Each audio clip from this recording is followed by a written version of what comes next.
Good afternoon, everyone. We will begin by reciting the vow, or the prayer for going for refuge and rousing bodhicitta.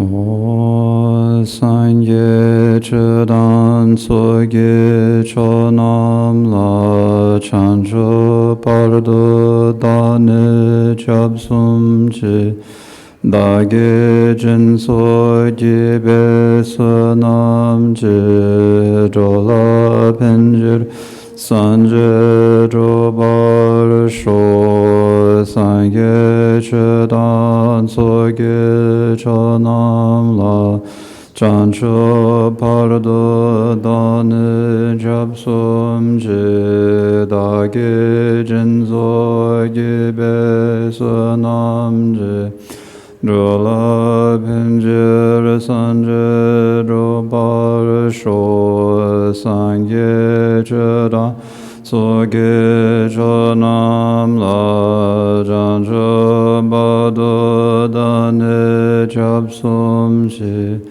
dage jinso gibe sonam chi drola pinjir sanje drobar sho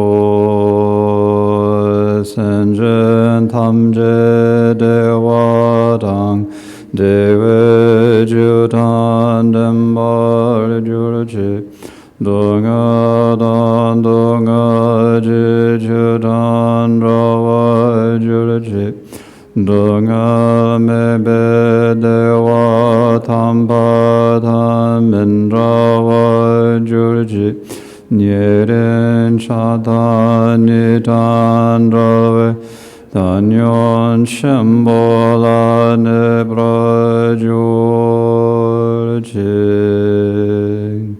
The Dharma Expanse Palace of Akanishta is the essence of all Buddhas of the three times, who shows me directly my mind is Dharmakaya. I prostrate to the glorious exalted Gurus. Please bless me and all sentient beings that our minds become the Dharma. Please bless us that the Dharma become the path.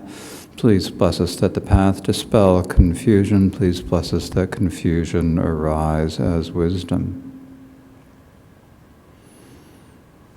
And so now think to yourself that we must bring all of our mothers, all sentient beings who are as limitless as space. We call them our mothers because in past lifetimes we have had mothers. Many lifetimes we had mothers. And since we have had an infinite number of past lifetimes, it's quite likely, in fact it's almost certain, that any given sentient being has been our mother at least once. And because that number of past lifetimes is infinite, if someone has been our mothers once, they have been our mothers an infinite number of times. And during those infinite times that they have been our mothers, they have fed us, wiped our bottoms, licked us clean with their tongues, made sure they do not hold back from anything to make sure that their children are taken care of. And so in this way, and in particular in this lifetime, our mothers, even if they've done nothing else for us, have given us a precious human body with which we can practice the Dharma. And that alone is an incredible gift. And so when we think about beings like this who have done so much for us, then to think that we might go off and achieve liberation on our own and leave them to suffer in samsara would be, what do we say, not the most honorable of motivations, shall we say. It's not a bad motivation, but to think about it if we have compassion. I mean, we want to share the results of our practice with all other sentient beings. And so think to yourself that in order to truly share the results of our practice, we have to bring them to the level of Buddhahood, where they can be truly free of all suffering. And in order to bring them to Buddhahood, we need to ourselves listen to, contemplate, and meditate upon the Dharma. And so for that reason, we are listening to the Dharma this afternoon. So with this motivation of bodhicitta, please listen to the Dharma. And what we are speaking about this afternoon is the Treasury of Abhidharma by Vasubandhu, as explained by the Ninth Karmapa Wangchuk Dorje in his commentary, Youthful Play. There are 8 chapters, and we are discussing the 4th, the chapter on karma. Karmic cause and effect is really one of the most important ideas in Buddhism. It just doesn't work without it. It's because it's all about working with causes and understanding the causes that will bring various results. And so no matter what results we're experiencing now, we can act upon the causes that will bring us and others happiness in the future. And so in order to do that, we need to understand karmic cause and effect. That's why we study this chapter. And the chapter has 3 parts: a brief presentation of how karma creates all the different worlds, the introduction to karma, and then a section on the understanding karma itself, which has 3 parts: identifying what karma is, volitional karma or karma of mind, and then intended karma, the actions of body and speech. And then once we understand what karma is, then there are different presentations of it. There's the presentation according to the Great Exposition School and the presentation according to the Sutras. And we are currently speaking about the presentation according to the Great Exposition School. And this talks about different types of karma, and we are currently in the passage where we're speaking about imperceptible karma. So when we say imperceptible karma, this means imperceptible actions or keeping vows. Right? So we've got keeping vows is what we're speaking about right now. And talking about vows, there are different types of vows. There are the undefiled vows that you naturally gain when you see the truth. There are the vows of dhyana that you naturally gain when you achieve strong dhyana meditation. And there are the vows of the individual liberation, the pratyamoksha vows that we swear to and keep for a period of time. And so in our discussion, we're speaking about how we take these vows. And so we have come to the passage. Yesterday we finished the section on how they're taken in general, the general overview. And now we have a section on specific explanations of taking the vows. Now, one thing I'd like to just sort of say before we do this, when we look at taking the vows, if you're looking on the top of page 314 in the commentary, in the root text we were looking at verse 27, but on page 314 it talks about the different ways that vows are taken. One thing that we didn't make so clear yesterday is that one thing you really have to have is you have to have faith. If you look at the different ways that people take vows, if you don't have faith, if you have faith, you can get the vow if you look at the list of the 10 ways that you get, that you can become a bhikshu listed on page 314, many of these ways, the way the people got the vows is because they had strong faith in the Buddha for whatever reason, right? Now these days, we primarily give the vows through ceremonies. But even when we're taking the vow through a ceremony, if you take a vow in a ceremony and you have faith when you take it, then you're really going to definitely be able to have the vow. This is an important thing. And what gives you faith is the understanding of your intention. Why are you taking the vow? Understanding that taking and keeping the vow is a method in order to fulfill that intention. In other words, it's a way to achieve liberation for yourself in the context of the Great Exposition School that we're speaking about now, or a way of benefiting others by also benefiting yourself, if we look at it in terms of bodhicitta. So we will now pick up with a text towards the bottom of 314. So for the specific explanations, there are 4 different topics here. The first is the time, or the duration vows are taken for. And the second is ascertaining the time period of wrong vows. And The third is specific of fasts, and the fourth is specifics of the 5 lay precepts. So the time the vows are taken for, and it says here in the root text, the vows are taken for life or else the period of 1 day and night. So here, when you say vows, we mean the 7 types of vows of individual liberation, the 1-day-long fasting vows, the male and female lay precepts, the novice monk and nun, and the bhikshu and the bhikshuni, with the nun in training included in the novices. So the 7 classes of vows of individual liberation are taken for the rest of this life, or else the fasting vows are taken for the period of 1 day or a night. So when you take the 5 lay precepts, you take them for the period of 1 life. That's the official time period for taking this vow. That's what you say. When you go and you take that vow and you go through it, you're taking them for the period of from the moment you take the vow until you pass away. Now, there are other causes that could cancel the vow than just passing away, which we'll get to in a couple of days. But the intention should be you're going to keep the vows until you die. Then sometimes that sort of vow is difficult for people. Some people just might be in life situations where you can't keep that vow. For example, if you in ancient India were born into the butcher caste, you would have had little choice but to be a butcher. Just that's the way the society worked.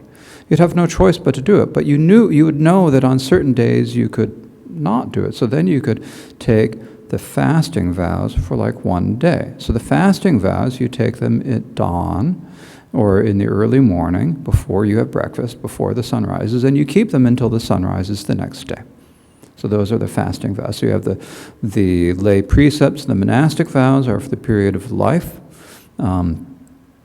We're lifers, and then we have the 1 day long vows that it's just 1 day.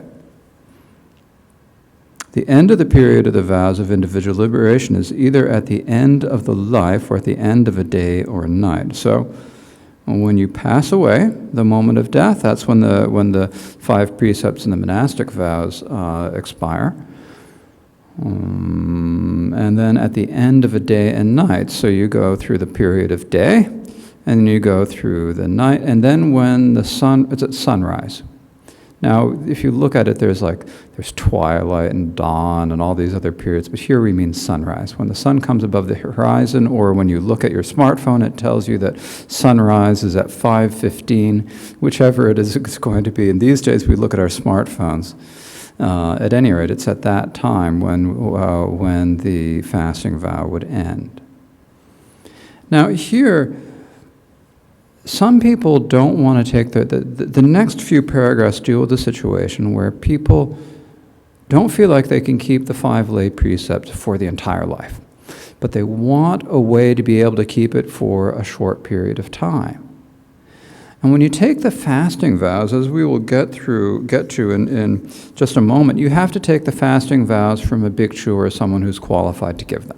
They're different than the Mahayana Sojong vows that we take in the Tibetan tradition, where once you've taken them once, you can take them on your own, visualizing the Buddha and Bodhisattvas in front of you. Fasting vows are different. You have to take them from a bhikshu or from someone else who's qualified. So sometimes that's difficult for people. So people said, well, I'd really like to be able to keep the fasting vows for a few days or for a month, and then go back to being a regular person. And so then this whole debate happens, because in the sutras, in particular in the sutra, the Sutra of Mahanaman, who is one of the Buddha's great disciples, there's this discussion about how long can you take the fasting vows for, and the Buddha said in that sutra, you take them for the period of 1 day and night. So that's what we're talking about here. So here, the Great Exposition school proposes that fasting vows can only last 1 day and night. That you can only take them 1 day or night. The reason is that the Buddha only taught them as being something for 1 day and night. Now, the Sutra school says there's no harm in fasting vows lasting for many days. If you want to take a fasting vow that's going to last for a week, go ahead. There's no logical reason why it couldn't last longer, so why not? The Great Exposition response is basically that, well, but the Buddha didn't say that. So the master, and that means Vasubandhu, and this is a discussion in the auto commentary, which goes on at a bit of length about this point. The master explains that there is no logical problem with fasting vows lasting for many days, but fasting vows are taken for a single day only, because that is how it is established by the Buddha. So there's no reason why you couldn't take that vow, logically, why that vow couldn't last more than one day. If you take the vow for 7 days, then it could last for 7 days. There's no logical reason preventing that. But because in the sutra where the Buddha taught these, he specifically said 1 day and 1 night, as Vasubandhu says, how can we know what his intention was? So the Buddha specifically said 1 day and 1 night. Now, then it goes on, it says, the modern tradition of taking fasting vows for every month. So modern tradition here does not mean 21st century modern. It means Wangchuk Dorje modern, which is second half of the 16th century. So about, 550 years ago, right? So at that time, there was a tradition of taking the fasting vows for every month, where you say, I'm going to take the fasting vow every full moon day. And then every full moon day, you have the fasting vow. So this is a tradition that was common in Tibet at the time of Wangchuk Dorje. The modern tradition of taking fasting vows for every month, where one takes a vow today, for example, and maintains it on the 8th or some other day of every lunar month, is said to be Lord Atisha's tradition. So when Atisha came to Tibet in the 11th century, he taught this tradition, that if you wanted to be able to take the fasting vows on the full moon, or the 8th, or the 10th, or some other, what we call in Tibetan, tsesang, if you want to take the fasting vows on some day, you take them on one of the days, but because Tibet's huge, and everyone is really far away, you can't go to see, a monk or a lama every month necessarily, because you might have to travel a week to get to see the monk or lama, and even then you don't know if they're going to have time. So in Tibet, there is this tradition of taking the vows and keeping them on the good days. So that's from Atisha. And then in Wangchuk Dorje's commentary, in Mikyo Dorje, the 8th Karmapa Mikyo Dorje's commentary, there's a lot of discussion about this point. And that's what's referred to here. Some scholars say that this is illogical. If one were to take the fasting vows for one particular day of every month, would such a vow arise or not? So here's the question. You take the vow, say today is I think the 7th day of the Tibetan month. So this morning you take the vow and you say, I'm taking this vow on every 7th day of the lunar month. I'm going to keep this vow. Now, tomorrow when the sun rises, your vow is over. So that means that the imperceptible form of the vow is expired. It's gone. Now, when you get to the next 7th of the Tibetan, why would you take a vow on the 7th of the Tibetan month? He'd probably say for the 8th. So tomorrow morning you take it for the 8th, and then on the morning of the 9th it's gone. And then the next month on the 8th morning, well, does the vow arise anew? If it does, how? Because this vow has to arise when you take it from a master. Or do you still have it for all that time, but you've just been breaking it for the 29 days in between? What's the difference? So how does it work? So that's the issue that they're talking about here. In the first instance, if it arises a new one every month, you would have to maintain the fasting vow continually from that day on. You take it tomorrow. If you get the fasting vow tomorrow, you got to keep it until the next month, and then until the next month. In the second instance, there would be no possibility of maintaining the vows on the 8th day or the full moon or subsequent months, or so they say. So they say this would just be impossible to do. How would the vow arise when it then then is canceled out? It's canceled by the sunrise the next morning. So how did it arise and perish? Well, then it follows that you can take that if one can take the 8 precepts of fasting for the rest of one's lives, because you have explained that the individual who swears to uphold the 8 precepts, the fasting for the rest of his life, is a righteous pursuer of virtue. So this is among the level of vows of the 5 lay precepts. There are actually several different levels of this vow. And the most, what do we say, the The highest, the most restricted level is being what's called a righteous pursuer of virtue, where you vow to keep all 8 precepts for the rest of your lifetime. So that's the same precepts as keeping the fasting vows. So if you can do that, why can't you take the fasting vows? Because you say it's possible. That's essentially what they're saying here. You cannot deny the proof, and the privation holds. In other words, this is something that the opponents, members of the Sakya school, already hold. So if you agree, it contradicts your position that the fasting vows cannot last longer than 1 day and 1 night. So basically, the sutra or the text here is saying that they only last 1 day or night, and so if they last longer, how does that work? So it's just a difficulty here.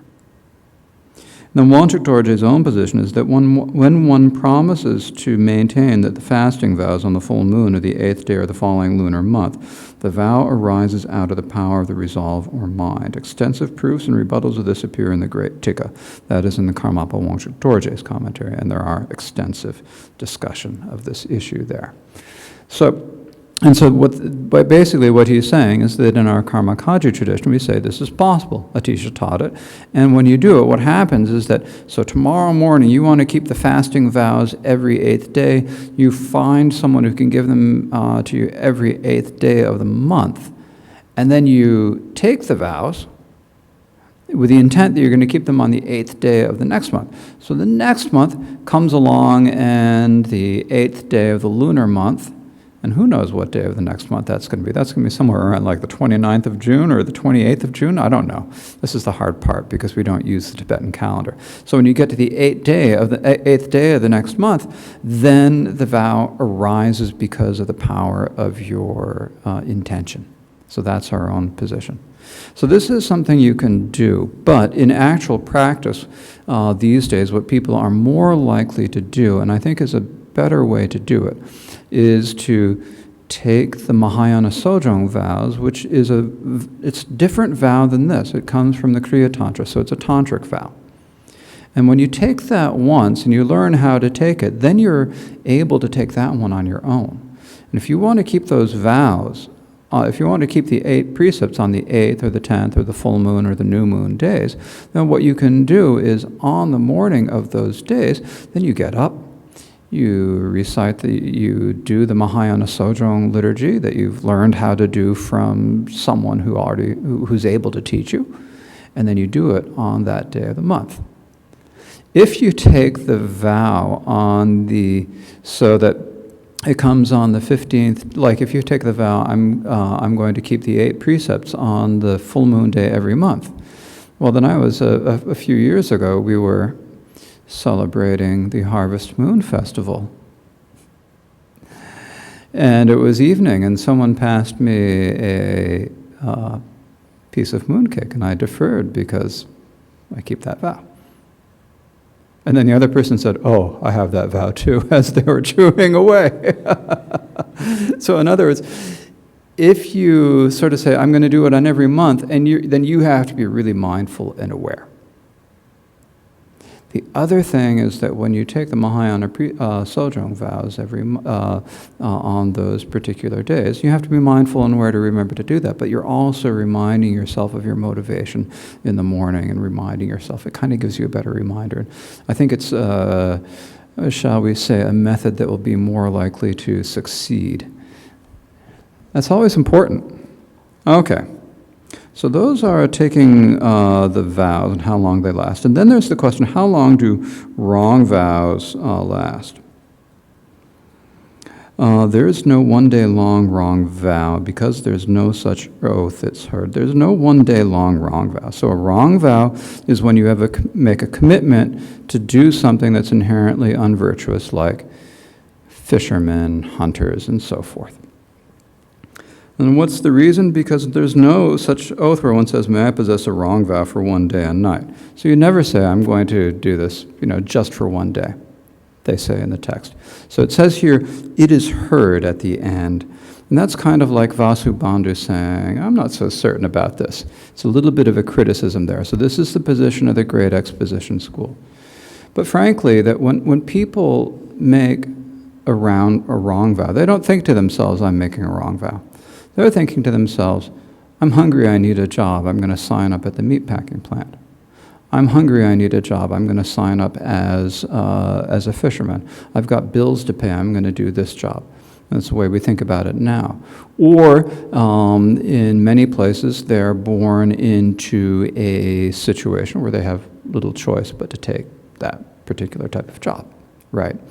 Or for whatever reason. And so they end up agreeing to do something that is inherently unvirtuous. And it does also note in the auto commentary and in Mikyo Dorje's commentary that these vows can sometimes last. They don't necessarily last for your entire life. You can take the vow you can have this vow for a short period of time, like someone who signs up to be a fisherman for one summer, like a college student who wants to earn some money in the summer. I'll go fishing for a summer. So they're making a commitment for that length of time. So whether the wrong vows last for the entire life is an interesting question, because sometimes people do take them with a short period of time. Or, for example, signing up to serve in the armed forces, you generally have a contract for a limited period of time. Okay. So those are generally the explanations of how long, the duration that you hold the vows. So the next section is about the specifics of the fasting vows. This has 3 parts. The first, a general presentation, which talks about how you take it, establishing the quantity of precepts, and the third, the need to begin by going for refuge. So the general presentation here reads,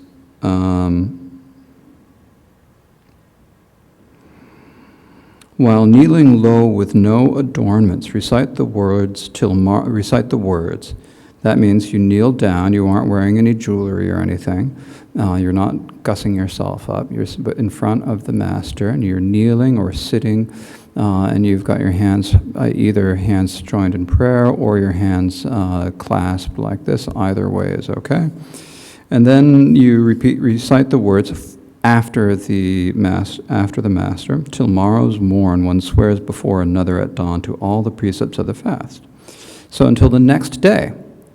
So you take the precepts for the next day and you swear before another, that is the person who's qualified to give the vow, at dawn, and to all the precepts of the fast. So you take the vow at dawn, but the vow lasts until sun up on the next day. So dawn is usually some period of time, depending upon the season and your latitude, usually 20 to 30, sometimes a little bit long, 30 minutes, sometimes a little bit longer before the actual sunrise. So the commentary here reads, how does one swear to the day-long fast? It is taken while the person who is taking the vow is kneeling on one or both knees with their palms joined, lower than the preceptor. So you're sitting on a lower position, you're being humble. One should adorn oneself with no new adornments. One recites the words repeating after the preceptor, so you don't say them at the same time, you don't say them before, you say them after. Because if you've done this a bunch of times, you might have memorized the words. The period for which the vow is taken is until the sun rises on the morrow, or the next day's morning. One complete day and night. And here in the auto commentary there is a discussion about what is the nature of time. Is time like this external Newtonian timeline that we all follow? What is time? And basically what he's saying is it's a way of measuring change. When it's light, it's day. When it's dark, it's night. So you go through the period of one light period and one dark period, and when the sun rises tomorrow, then it's done. It's fairly simple, but there's no overall permanent, truly existent time independent of anything else. So one takes the vow one complete day and night. The time when one commits is when one swears before another at dawn, before eating any food, to all the precepts of the fast. So you have to take all the precepts when you're doing the fasting vows, because you're only keeping them for a day. You can keep these vows for 24 hours. And you do it before breakfast. Although if you take these vows regularly, then you can do it after breakfast. But if you're doing it the first time, you need to do it before breakfast. Or if you don't do it regularly, you should do it before breakfast.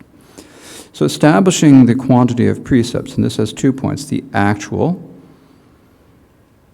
and that reads, there are for one end 3 precepts of discipline and carefulness, austerity, respectfully.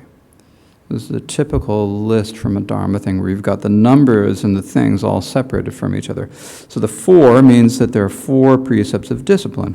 1 means there's 1 precept of carefulness, and 3 means 3 precepts of austerity.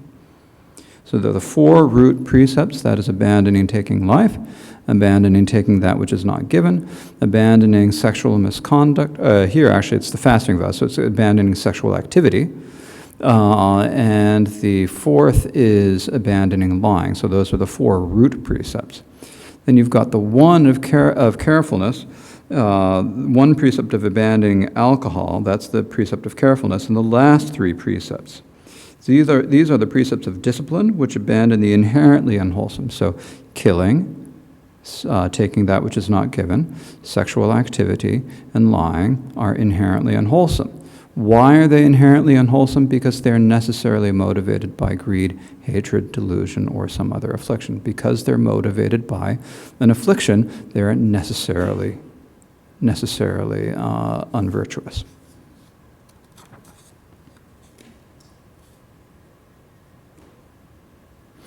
And the precept of carefulness, remaining in mindfulness, that's avoiding alcohol. Because if you get drunk, you're not going to be careful. Even if you get slightly tipsy, you might not even think that alcohol is having an effect on you, but it does. And the precepts of austerity, which are compatible with those precepts respectively. So the last one, the precepts of austerity, they're ones that just make it easier to keep the precepts, as will be described before. The reason is described in the next session, dispelling doubt. Those bring on mindfulness and arrogance. Those, that is the precepts of drinking alcohol and eating food after noon, respectively bring on mindfulness of what to do and what not to do. So when you just don't think about it, if you drink, then you're just going to forget and inherently be unmindful. And if you just forget about and start eating, even though you have the vow, then you're just not being mindful and aware. And maintaining that quality of mindfulness, when you take the vows of not eating after noon, you might not notice it if you take it for a long period of time, you might not notice it for the first few days until your body adjusts, but it really helps you remain mindful until you've done it for a really long time, and then you just forget about it. But there's a period when you've got it when you got to keep it in mind. No, I can't go and have a snack now at 3 p.m. I have to avoid this because I've got this precept. So it helps you be mindful. So it's a very, very beneficial practice on that level. It just keeps you aware and mindful of what's going on in your mind. It also makes you think about, what is it? What's motivating me to do that? Is it real hunger? Is it what? So it makes you more aware of what's going on in your mind. And they weaken the mindfulness of the fast. High seats, song and dance, and so forth not only weaken mindfulness, they make one arrogant. And when you get arrogant, then you're going to be more likely to break another precept of the vow. So sitting on the high seats means that you don't sit on any seat that's higher than 1 cubit. Or great seats are those large ones. So you should not sit on thrones like this one unless you are going to be teaching the Dharma when you've taken the vow. If you're teaching the Dharma, it's a different matter, and that's explained in the sutras, but generally you sit on low places, modest places. This also fits very well with the teachings on Lojong, where they're talking about always taking a low position. Okay. Now, in order to take the fasting vows, you first have to go for refuge. If you haven't taken the refuge vow, then keeping these precepts is fine. It's actually a good thing to do. But it doesn't quite rise to the level of being the fasting vow. Others may also fast, of course, but only after going for refuge. So others may also fast, means non-Buddhists in India at that time, the time of the Buddha and of Vasubandhu, had practices of doing these same precepts, keeping them for a period of day or night. And this is fine. They can do that. But only after you have taken refuge does it become a vow of individual liberation. Before then, it's just fine conduct. Once you've gone for refuge, then you realize that the Buddha is your teacher, and he's teaching this as a path, and this is something that's going to take you to liberation. And therefore, when you take it with that motivation, I'm going to do this in order to achieve liberation, it becomes a vow of individual liberation. So to read the commentary on the top of page 317. Can only people who hold the lay precepts take fasting vows, or may others as well, you ask? Others than those who just have the pursuer of virtue vows, that is the lay precepts, may also fast, of course, but only after first going for refuge to the 3 jewels on that day. Otherwise, the vow will not arise. So generally what we're saying here is that the people who take the fasting vows are people who are usually people who have the 5 lay precepts and who on special days of the month want to practice extra discipline. So, but others can also take it. But you have to have taken the vow of going for refuge for the reasons I just explained. Otherwise, it's good conduct, but it's not actually a vow, or at least a Buddhist vow. It's interesting, actually, if you look in Sanskrit, there's a kind of different word used for vow in Buddhist texts and in Hindu traditions. In Buddhism, the word is samvara, which I've mentioned, the word meaning restraint. And the Hindu traditions, they tend to talk more about it as vrata. So this is a different word. So that could be part of what they're playing on here, but I don't know the situation well enough, but there are 2 words. Okay, the specifics of the 5 lay precepts. So the fasting vow is one type of vow, and then we have the vow of the 5 lay precepts, which is probably a vow that many of you have taken. And so this has 5 topics, explaining the meaning of a quotation from a sutra. The second is rebutting that it is contradictory of the sutras. The third is distinctions between lesser and greater vows. The fourth is explaining the sources of refuge. And the fifth is specifics of the precepts. So today we'll start with explaining the meaning of a quotation from a sutra. By promising to pursue virtue, the vow is made, it's taught, like bhikkhus. So the word upasaka means to pursue or to approach virtue. And so by reciting the words, by essentially the way you take the vow, the text for the vow is one that comes from the sutras, the Sutra of Mahanaman, and it says, I go for refuge to the Buddha, I go for the refuge to the Dharma, I go for refuge to the Sangha. Master, please accept me as a pursuer of virtue, as an upasaka. And then and that's how you take the vow. And so the Mahanaman Sutra reads, Mahanaman, thus if a householder dressed in white clothes who possesses the male faculty of a man goes for refuge in the Buddha and goes for refuge in the Dharma and Sangha, and then also says the words, accept me as a pursuer of virtue, by that alone he becomes a pursuer of virtue. Now this also applies to women. Even though it specifies here man, it also applies to women, and women at the time of the Buddha often did take these vows, and still do. So can one become a pursuer of virtue who holds the lay precepts merely by going for refuge? So do you just go for refuge? So one school, the Aparantaka school, says yes. The Kashmiris say that alone is not enough. But, so the Kashmiris say that alone does not make one a pursuer of virtue, but by promising after going for refuge, accept me as a pursuer of virtue for the rest of my life, then the vow is made and arises. At that point, you become a pursuer of virtue or an upasaka. Right? So it's not just going for refuge, it's going for refuge and saying, please accept me as someone who holds the 5 lay precepts from now until the end of my life. So that is taught. But then after that point in the liturgy for taking the vow, the master will then you'll do another repeat a section where you repeat after the master, where you basically are saying, just as the arhats of the past gave up killing and turned away from killing, so too shall I, from now until the end of this lifetime, give up killing and turn away from killing, and so forth for each of the precepts. So this is what it's talking about here. Well then, reciting the liturgy, just as the noble arhats, in other words, just as they gave up everything, then becomes meaningless, because you've already got the vow. So why are you reciting the text afterwards if you already have the vow? You got the vow when you said, please accept me as a pursuer of virtue. So why do you need to say this new bit?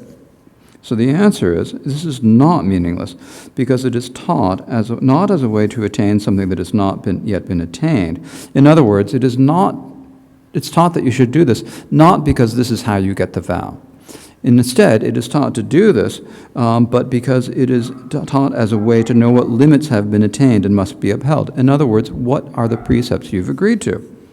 For example, it is like reciting the precepts of a bhikshu or a novice vow after attaining the vows. It's so in the root text it says like bhikshus, so that's what it means here. In the bhikshu vow, it's similar.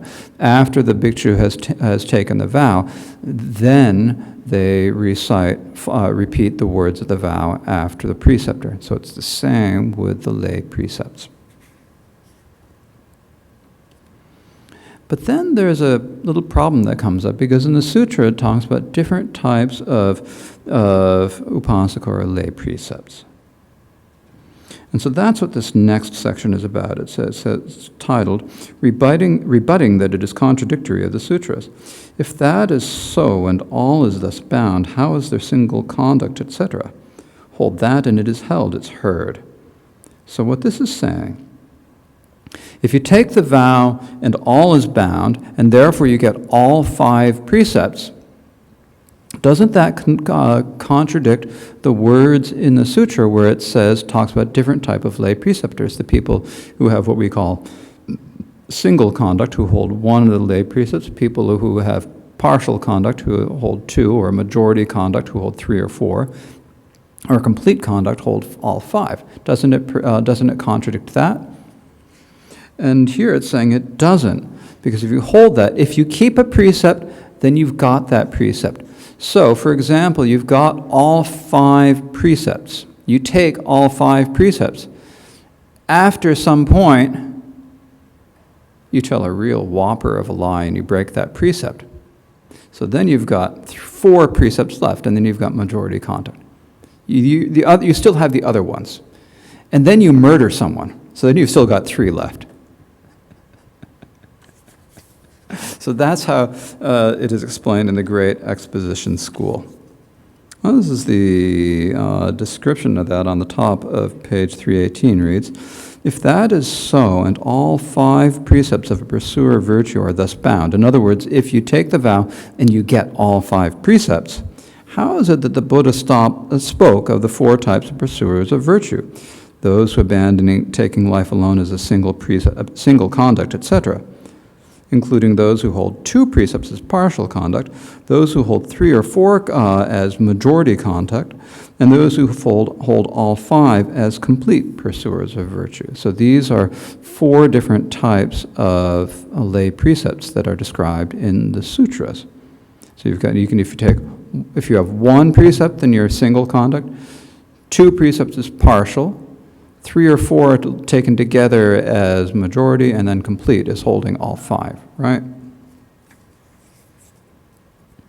In response, the Great Exposition says that the intent of this is that at first, all of these attain all 5 precepts to completely. In other words, all of the people who hold all of those different levels of the lay precepts, they've taken all 5. But some of them have a harder time keeping them than others, right? So one of them went out and got drunk. And because they got drunk, then they slept with someone. That broke that one. And then they killed someone. So then they got that one. So they've got 2 left, lying and stealing. The next morning, they wake up with a hangover, and they realize what's going on, and someone says, didn't you do that? And they lie and say, oh, no, that wasn't me. And then they've only got 1 left, right? So then that person has only one left, right? Actually, that level of lie is not enough to completely break the precept, but that's a different matter. In response, the Great Exposition says that the intent, later one violates some precepts, but one holds that, another of the precepts, and without violation, and that is how it, single conduct or any of the others, is held, it is heard. This is kind of a skeptical. Again, not certain. Vasubandhu is not so certain about this idea. These days, in our own Karmakaya tradition, the way we do it is that when you take the vows, and I believe it's also this way with other Tibetan traditions, then either the preceptor gives you those specific vows that you're taking, or if the preceptor is if they're giving it to a lot of people all together, and some people are taking one and some people are taking 5, then you keep it in mind as to which one you're taking. But at the time you take the precepts, then you take either 1 or 2 or 3, 4 or 5, however many of the precepts you think you can take. And then you can keep those precepts. So, now obviously, right, generally, keeping all 5 precepts is better. But some people are not in positions where they're able to keep 1 or more of the different precepts. And if you know that you're going to be in a position where you can't keep that precept, then you might, but you still want to practice discipline, then you can take the other 4. And that's fine. And so that kind of leaves it up to you to think, okay, I'm not going to murder anyone in this lifetime. I can keep that precept.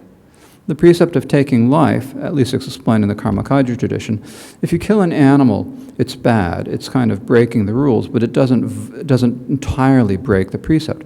If you murder a human, or kill a human intentionally and unmistakably, that does.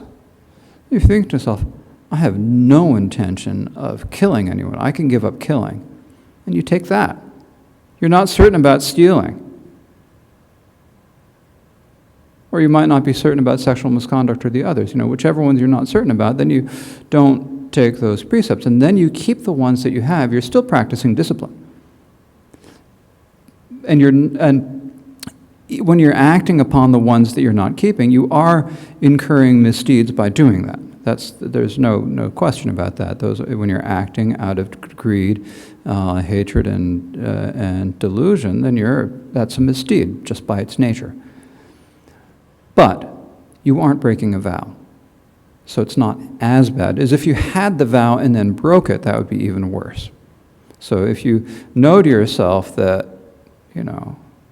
you can keep some but not others, then you take the ones you can keep, and that's a good way to do it. And then you might find as you keep some, and you practice your mindfulness and awareness, that you can take others later. So that is the way this is done. So those are the keeping the vows of refuge. Now these vows can be strong or they can be weak. They're kind of different levels of how these vows. And so what makes the difference between the vows being strong or weak? It's not necessarily the number of precepts you're taking. What makes it strong or weak is the mind. As it says, they're weak, etc., like the mind. The cause for them, the vows, to be weak, etc., or middling and strong, is that although there are differences in how many different precepts are held, one's motivation is primary, so the vow is stronger or weaker, like the stronger weaker faith in one's mind. So someone who takes one precept with extremely strong faith may have actually a stronger vow, a stronger restraint, than someone who takes all 5 precepts just because everyone else is doing it. Right? So the level of your motivation. So that's an important factor in this. But this is also kind of a strange idea, because would this mean that, excuse me, does this mean that someone who has really strong faith and takes the 5 precepts with strong faith therefore has greater vows than a bhikshu? This is an interesting question. So this is another area where there is some debate in the commentaries. Now, in order to take the refuge vows, in fact, in order to take the lay precepts, just like the fasting vows, you have to go for refuge. It's part of of taking the vows. Actually, we often talk about it when we talk about the upasaka vows. We say that there are different levels. There's the lay practitioner, the upasaka, who only holds going for refuge. Then there's the single, partial, majority, and complete conduct that we've talked about. Then there is the chaste, the one who the lay precepts with chastity, and then the final one is the what did I translate it as? The perfect or the complete. I use this word so few times that I forget what it is. Righteous pursuer of virtue, or righteous upasaka. Gomeg Inyan in Tibetan, where you keep all 8 precepts of the fast from the time you've taken the vow through the end of your. So there are these different levels. So the lowest level is only taking the vow of refuge, and then but for all the other levels, taking the vow involves reciting the vow of going for refuge again. So you're going for refuge. You're going for refuge to the Buddha, the Dharma, and the Sangha. So I spoke about this a little bit in terms of how we do this, why we do this the other day. So I'm not going to repeat that right now. But when we go for refuge, and we're going for refuge to the Buddha, what do we mean by Buddha? Well, what do we mean by Dharma? What do we mean by Sangha? So that is what the next verse speaks about. All those who go for refuge to the 3 take refuge in the dharmas that make the Buddha and the Sangha no learning or both, and nirvana. So all those who go for refuge to the 3 means the Buddha, Dharma, and the Sangha. These are the 3. So you take refuge in the dharmas, or the qualities. Here the word dharma is lowercase. It's not the capital D dharma. It's dharma in the sense of a quality. The qualities that make the Buddha and the qualities that make the Sangha. That's what we go for refuge in. And then also in nirvana. So the Buddha, when we go for refuge to the Buddha, we're not going for the refuge to the Buddha as just a good guy. We're going for refuge to the qualities that make that individual into a Buddha. Right? That's what we're going for refuge to, according to the Great Exposition School. So one caveat we have to say here is this is the presentation according to the Great Exposition School. When you talk about it in Mahayana Buddhism, it's different. In Mahayana Buddhism, we'll talk about going for refuge to the Buddha who has the 3 kayas, the Dharmakaya, Sambhogakaya, and Nirmanakaya. And beyond the fact that we always have trouble figuring out what these words actually mean, we don't even use these words here in this presentation. So when we're talking about going for refuge to the qualities that make a Buddha, we go for refuge to the qualities that make a Buddha, the qualities that make someone a member of the Sangha or make members of the Sangha, and we're going for a refuge to nirvana. The Dharma that we're going for refuge to is actually nirvana, because it's nirvana that is the actual protection from suffering. So what are the 3 jewels to which we go for refuge, you ask? All those who go for refuge to the 3 jewels take refuge in the Buddha. That means when you go for refuge in the Buddha, you go for refuge in the dharmas that make the dharmas, or qualities that make the Buddha. That is the truth of the path of no more learning. This is the truth of the path. It essentially means the wisdom within the Buddha's being and everything else associated with it on the path of no more learning. In other words, the Buddha's learned everything, so the Buddha has no more learning. He's on the path of no more learning. So everything associated with that wisdom. In particular, this is the wisdom of knowing that he has abandoned all of the obscurations entirely. The wisdom of knowing extinction.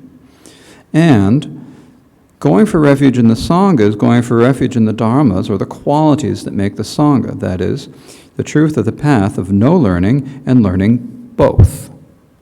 So when you go for refuge in the Sangha, that means those people who have achieved here in the Great Exposition the level of stream enterer, once returner, non-returner, and arhat. Right? So we're going for them as refuge, and are we going to them again, oh, Shariputra is just a lovely person. I'm going for refuge to Shariputra? No, that's not what it goes. I mean, lovely person, there are lovely people who aren't members of the Sangha. So We're not going for refuge to that. We're going for refuge to the qualities of the truth of the path again. In other words, they're qualities of wisdom.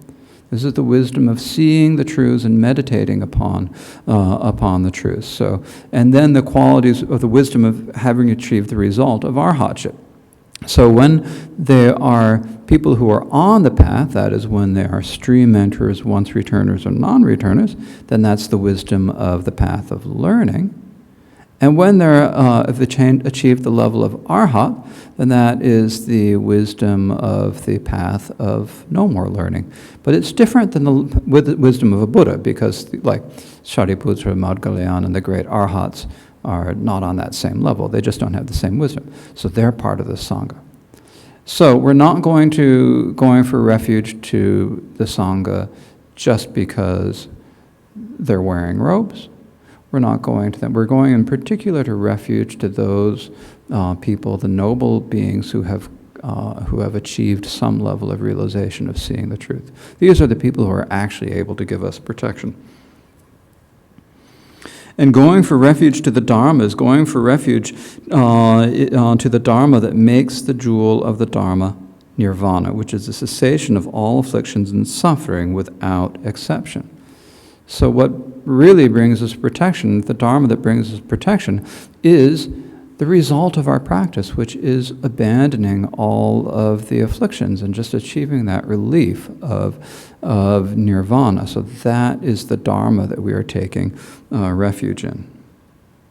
So this is the Great Exposition tradition, and as I said, this is different than the Mahayana tradition. One big difference is that when we're talking about the Buddha, we don't talk about the form kayas of the Buddha, the Sambhoga kaya and the Nirmana kaya. We talk about the Buddha as the qualities, the wisdom, the qualities that make a Buddha. But the physical body of the Buddha is not considered the source of refuge. The reason why it's not considered the source of refuge is that when the Prince Siddhartha Gautama then left the palace and sat for 6 years on the banks of the Nirnjana River, he had a physical body. And then he sat under the Bodhi tree, and at dawn he achieved Buddhahood. Did something magical happen to his body at that time? No. It was still just an ordinary physical body, according to the Great Exposition School. Now, the Mahayana explanation is different, so we're not going to worry about that too much. The Great Exposition School says, so the physical body is not what we are going for refuge to. We're going for refuge to, essentially, to the wisdom. So this is what the next sentence toward the end of page 318 says. The Great Exposition proposes that the Dharma body alone is the Buddha, who is the source of refuge. So the Dharma body alone, here Dharma body is a little bit different usage than the meaning of what we say Dharmakaya in the Mahayana.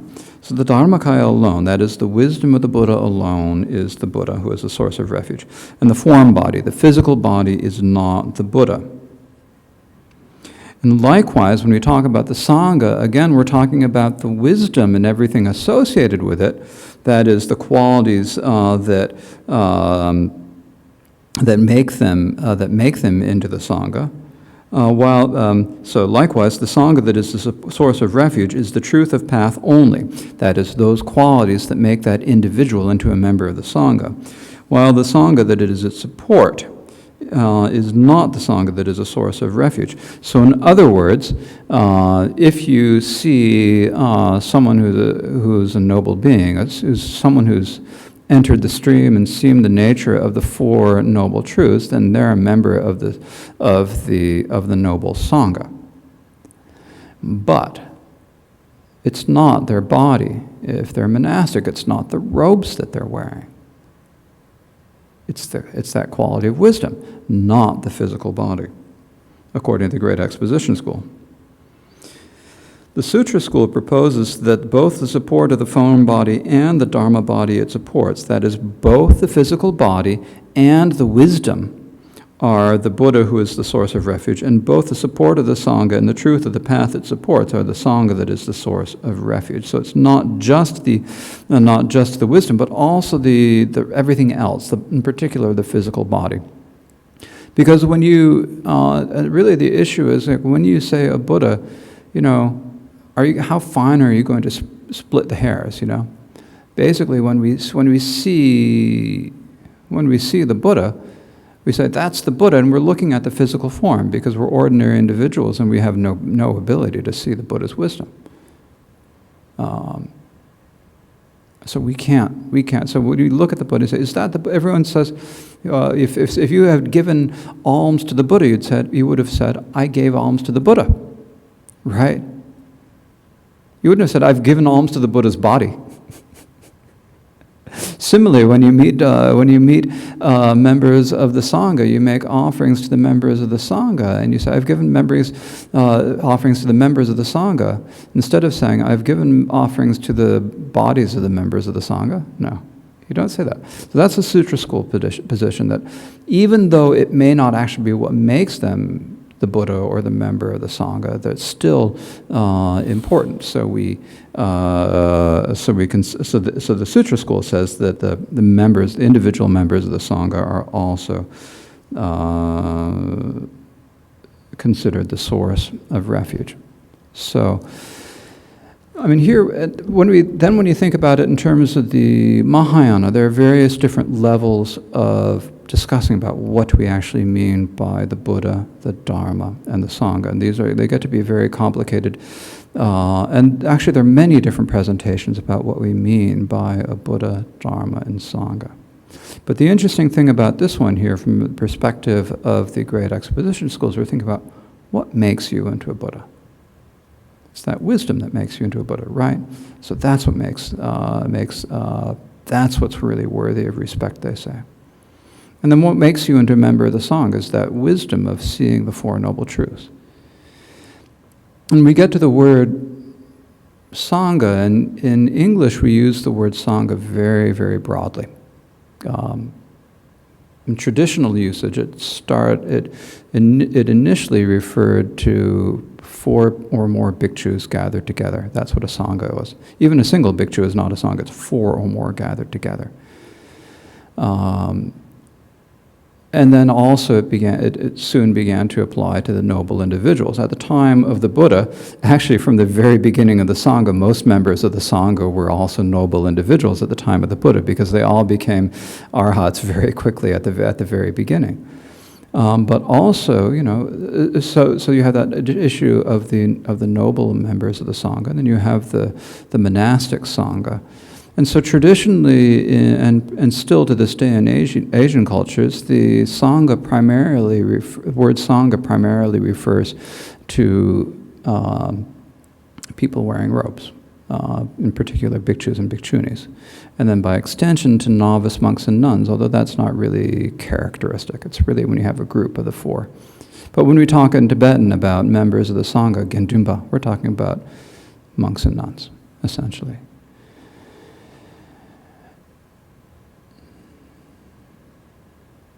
There's absolutely nothing that would prevent. Now, when we talk about the source of refuge as being those beings who have achieved the noble levels, whether we're talking, and this is similar in terms of both Mahayana and the Great Exposition, is when you talk about the Sanghas, those individuals who've achieved the noble levels, whether it's by seeing the Four Noble Truths in the Great Exposition, or by seeing the nature of emptiness in the Mahayana.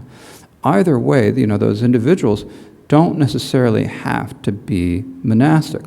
There are plenty of stories in the Vinaya and the Sutras of householders who made offerings to the Buddha and achieved the state of stream enter. They became noble individuals. And in that respect, they became members of the Sangha. They became a source of refuge for all their sentient beings. So it's not like the Sangha, even traditionally, is necessarily all monastics. But still, in terms of the everyday usage of the word traditionally, then it's used primarily to refer to lay people, to monastics. These days in the West, when we don't have a firmly established tradition of monastics yet, people want to be able to have a Sangha, and we also, frankly, are pretty strongly influenced by Protestantism, and everyone wants to be a part of something, and so we all call ourselves Sangha. And so whether this is okay or not, people have different opinions about it, but it is certainly not a traditional usage of the word. We should keep that in mind when we use the word. So, and when people from Asian backgrounds come to Western Dharma centers and hear everyone talking about Sangha, Sangha, Sangha, and they look around and they don't see any monks or nuns, then often they get confused. Why is everyone talking about the Sangha? Where's the Sangha? There are no monks and nuns here. And then likewise, people who come from the Western Sangha, from the Western community, who start talking about the members of the Sangha in a more inclusive, and then they don't understand why. Sometimes people actually get upset when you tell them traditionally. That traditionally they wouldn't have been considered members of the Sangha. It's actually not something to worry about so much either way, but you have to be clear what is the source of, there are two things. You have to be clear about what is the source of refuge. What can actually give you the protection, and that is the noble members. Roped, that's not the problem. The question is, have they got realization or not? But the second function of the Sangha is to function as a field of virtue. In other words, as as a group of people whom you can make offerings to in order to gather merit. And when you start having a broader view, a broader usage of the word Sangha, then you're kind of muddying that idea because, well, all of my friends here, they're all Sangha, so let's go out and have dinner together, and that'll be generosity in the field of virtue.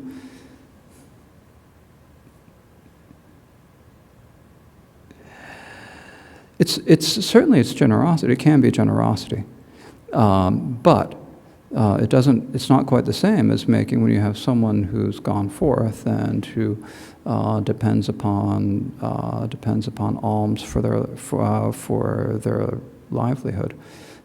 It doesn't do the same thing as helping that sort of person. And so for this reason, I think among many other reasons, Western monastics do have a lot of difficulty receiving enough alms to support themselves, primarily because of in our Western society we have lost the monastic tradition and so forth. That's partially reflected, I believe, in the usage of the word Sangha in our current day. So if you're going to use the word Sangha, you need to be careful about what you actually mean by it and how you understand it, and not let the broader issues, a broader usage that's common in current language, obscure the actual historical meaning of the word. That's my propaganda for the day, I guess. I don't know. At any rate, so let's now take the virtue of speaking, of teaching and listening to the Dharma, and please dedicate it for the sake of all sentient beings. And think to yourself that may what we have done as a representative of all the virtue that might ever has been done or will ever be done, take and dedicate it for the sake of all sentient beings so that they may be freed of all suffering in the short term and come to the state of Buddhahood in the future. Osanam deye tam je simpani tomne nye pedranam pamchene kegana che barla trobai sibe tsole drowa drowan shom. Thank you.